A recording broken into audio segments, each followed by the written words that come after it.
In this video, I want to introduce an important hospital administration metric called bed throughput, which may be one of the most important numbers doctors are not paying attention to.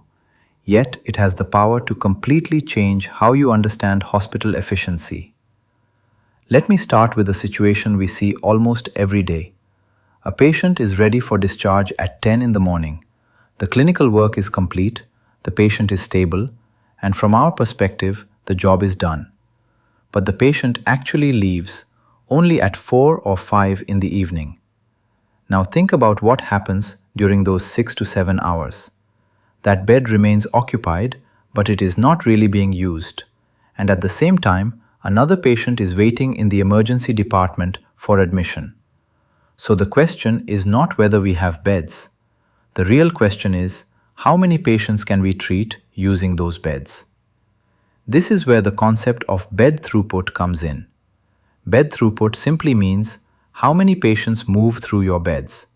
In practical terms, it reflects how efficiently your hospital converts bed capacity into patient care. A simple way to look at it is this.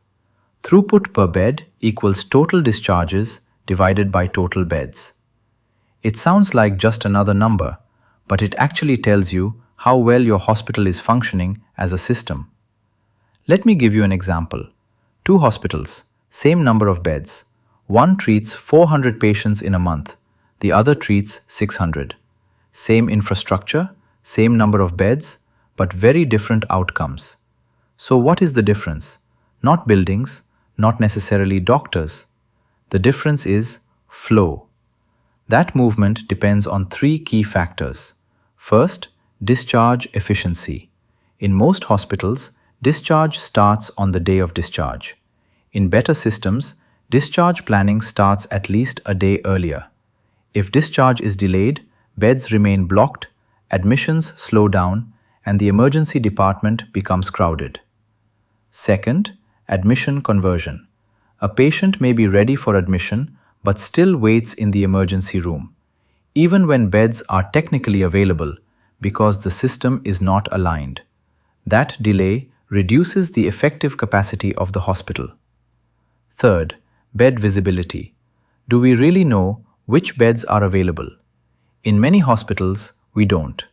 Beds may be vacant but not cleaned but not updated, or simply not visible. And when visibility is poor, movement slows down. At this point, it is important to understand something.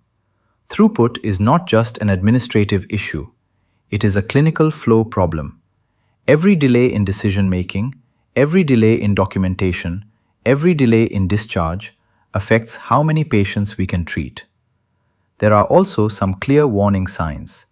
If most discharges happen in the evening, if patients are waiting in the emergency department despite available beds, if billing and pharmacy processes start only after the discharge order, the system is not working efficiently.